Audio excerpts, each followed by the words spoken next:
Guadeloupéennes, chers Guadeloupéens, chers parents, amis, notre réponse à la crise actuelle a été vigoureuse et immédiate. Cela grâce à une gestion saine et transparente. Nous étions présents aux côtés des personnels soignants que je souhaite remercier pour leur dévouement sans faille. Nous nous devions d'être aux côtés de notre population, de nos aînés, soutenir nos agriculteurs, nos artisans, nos pêcheurs, nos petites entreprises. Sur l'eau, nous finalisons les travaux de rénovation de plans ambitieux, plans d'urgence et avons acté la création de syndicats mixtes ouverts à la hauteur de l'exigence légitime de notre population. La Guadeloupe s'équipe de déchetteries, accessibles dans tout l'archipel, et avec la communauté d'agglomération, nous mettrons en place l'Agence régionale des transports pour répondre à l'attente des Guadeloupéens en matière de mobilité. Notre archipel sera 100% très haut débit dès 2022, après le raccordement réussi il y a 1 an de nos îles du Sud. Cela permettra bientôt le déploiement de la télémédecine à la Désirade et aux Saintes. La région reste à l'œuvre.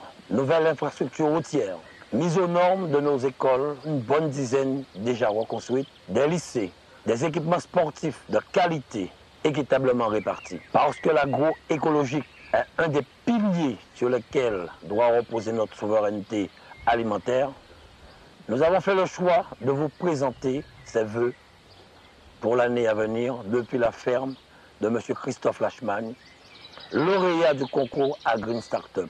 Acteur engagé, il symbolise avec brio cette nouvelle génération de jeunes agriculteurs, adeptes d'une culture diversifiée, durable et raisonnée.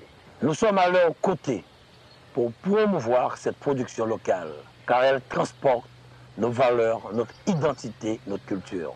Cela a toujours été l'essence même de notre projet. Je ne peux que me réjouir que celui-ci soit partagé par un grand nombre des acteurs de notre société. C'est une victoire pour la Guadeloupe. Redevenir une puissance agricole, cette belle ambition, nous savons désormais que nous pouvons y parvenir.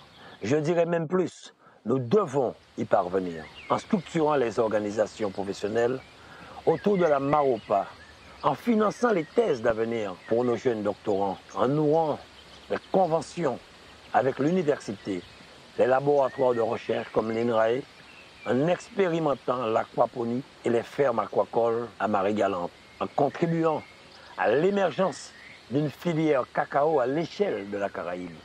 Nous traçons des sillons fertiles pour une Guadeloupe plus forte, plus solidaire pour les nouvelles générations. Notre boussole, à qui nous devons adresser un message fort, cette transition agroécologique est aussi un accélérateur d'avenir, car elle structure le territoire, concrétise notre transition écologique et nourrit l'innovation à l'instar de la start-up Maeditech, qui développe des outils numériques au service du producteur agricole durable. Avec le SAR, la région dispose d'un outil stratégique pour sanctuariser nos espaces agricoles et littoraux et nos espaces naturels sensibles.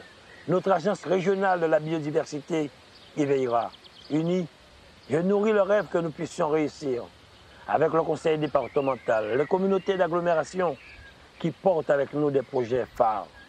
Les îles centrales au nord Grande-Terre, l'agro-parc aux Abîmes, l'écoferme 3.0 dans le nord et sud Basse-Terre, mais aussi avec les communes qui veillent au respect du code de l'urbanisme, la SAFER et la Chambre d'agriculture, acteurs incontournables. Bâtir une nouvelle donne autour de fondements solides, ancrés dans nos réalités, c'est dès aujourd'hui que nous parviendrons à mieux anticiper le monde d'après. À chaque moment difficile, cyclone, crise sociale, invasion d'algues sargasses, nous avons su faire face depuis 5 ans. J'ai toujours été présent. Je reste convaincu que nous y parviendrons une nouvelle fois. Nous sommes sensibles à la détresse de notre population touchée de plein fouet par la crise. L'augmentation du taux de pauvreté doit nous mobiliser davantage.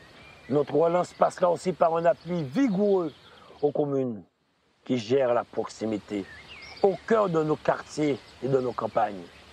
Nous devrons et pouvons mieux répondre aux défis sanitaires à l'avenir. Nous portons le programme d'investissement Médecine Vallée pour la construction du campus santé accueillant notre faculté de médecine de plein exercice, un pôle recherche et les écoles de formation sanitaire et sociale. Nous y ajouterons un programme d'investissement dans du matériel médical de pointe à des fins de rééquilibrage du territoire. La Guadeloupe invite à l'optimisme. Elle regorge d'intelligence collective. Nul doute que nous saurons saisir l'instant. Mes chers Guadeloupéens, je souhaite remercier de nouveau, au nom de tous les Guadeloupéens, nos personnels soignants, de secours, nos forces de sécurité et tous ceux engagés sur le front contre la pandémie. Nos situations sanitaires restent fragiles. Je renouvelle mon appel à la responsabilité. Il en va de la santé de ceux que nous aimons, de notre population. Continuons à respecter les gestes et comportements barrières. Que 2021 soit meilleur et vous apporte la santé, la joie et l'amour. Ensemble, nous plus forts.